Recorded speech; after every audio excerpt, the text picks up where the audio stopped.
தமிழக அரசு இருவகையான பட்ஜெட்டை அறிவித்திருக்கிறது.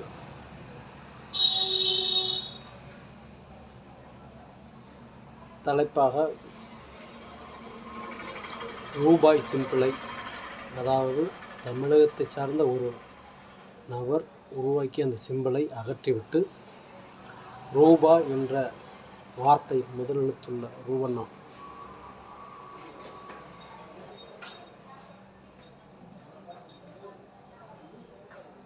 என்ற எழுத்துடன் பட்ஜெட் தலைப்பை அமைத்திருக்கிறது. அதில் எல்லோருக்கும் எல்லாம் என்ற வாசகத்துடன் இருக்கிறது. எல்லோருக்கும் எல்லாம் அப்படி என்றால் எல்லோருக்குமே எல்லாம், அனைத்து வசதி, இப்படித்தான் அர்த்தம் பண்ணிக்கிறேன் என்ற தலைப்பை கொடுத்துவிட்டு ஒரு சில திட்டங்களை மட்டுமே பயனுள்ளதாக்கிவிட்டு மற்ற ஏனையதெல்லாம் அறிவிப்புகளெல்லாம் வருகின்ற 2026 தேர்தல் பிரச்சாரத்துக்கான அறிவிப்பாகவே இருக்கிற தவிர ஆக்கப்பூர்வமாக இல்லை.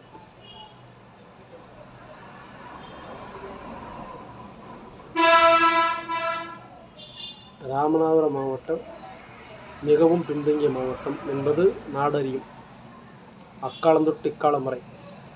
அப்படி இருக்கும் பொழுது அந்த மாவட்டத்தினுடைய வளர்ச்சிக்காக எந்த விதமான திட்டமும் இந்த பட்ஜெட்டில் இல்லை.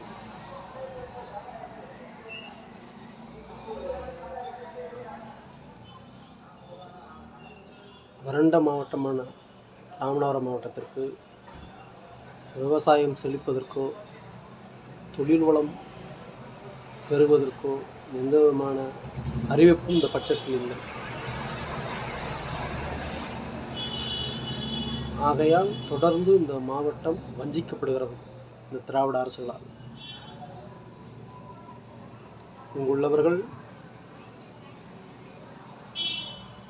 வெளிநாடு சென்று தங்களுடைய வாழ்வாதாரத்தை உருவாக்கிக் கொள்கிறார்கள். ராமநாதபுரம் மாவட்டத்தினுடைய வருவாயில் இங்குள்ள நபர்கள் வெளிநாடு சென்று சம்பாதித்த பணம் இந்த மாவட்டத்தில் முக்கிய வருவாயில் ஒன்றாக இருக்கிறது. மற்றொன்று கடல் வளம், மீனவர்களுடைய வருவாயில் ஒன்றாக இருக்கிறது. ஆக இந்த அரசால் இந்த மக்களுக்கு, இந்த மாவட்ட மக்களுக்கு பலனில்லை என்பதை இந்த பட்ஜெட் தெளிவாக காட்டுகிறது. தமிழக அரசுடைய இத்தனை ஆண்டுகால ஆட்சியில்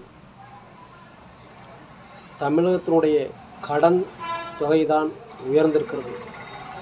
அதாவது 9,30,000 கோடி என முன்னாள் மத்திய அமைச்சர் ப. சிதம்பரம் அவர்கள் கூறுகிறார்கள்.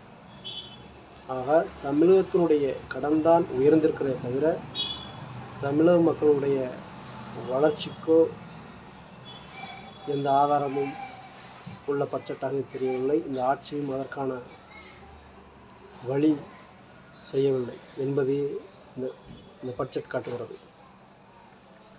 இந்த பட்ஜெட்டில் வரும் 26 தேர்தலுக்கான பிரச்சார பட்ஜெட்டாக பார்க்கப்படுகிறது. அதேபோல் அடுத்த நாள் அறிவித்த விவசாய பட்ஜெட்டும் விவசாயிகளுக்கான ஆக்கப்பூர்வமான எந்த திட்டமும் இல்லை. விவசாயிகளுடைய வாழ்வாதாரம் பெறுவதற்கோ முன்னேறுவதற்கோ எந்த முக்கிய திட்டம் இல்லை. காவிரி குண்டாறு இணைப்புக்கான நிதி ஒதுக்கப்படவில்லை. மானியங்கள் அவ்வளவாக இல்லை.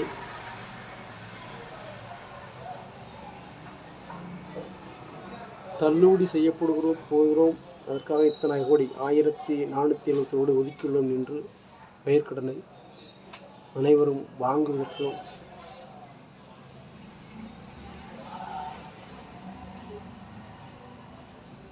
அறிவிக்கும் விதமாக இந்த பட்ஜெட் இருக்கிறது.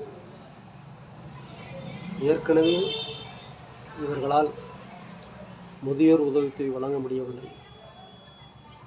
அதற்கு மனு கொடுத்து 2 ஆண்டுகளாகியும்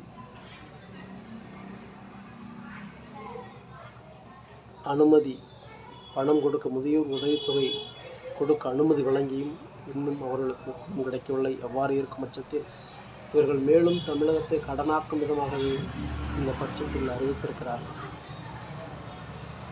ஆக இந்த பட்ஜெட்டு திமுக கட்சியினுடைய 2026க்கான தேர்தல் பிரச்சார பட்ஜெட்டாக பார்க்கப்படுகிறது தவிர தமிழக மக்களுக்கான பட்ஜெட்டாக இது இல்லை.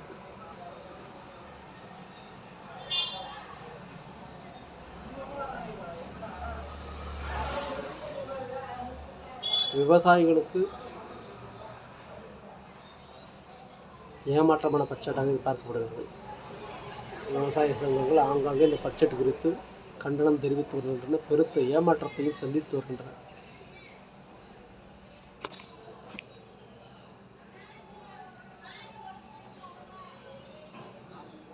உங்கள் விசாக சக்தி யூடியூப் பதிவு சத்தியமூர்த்தி.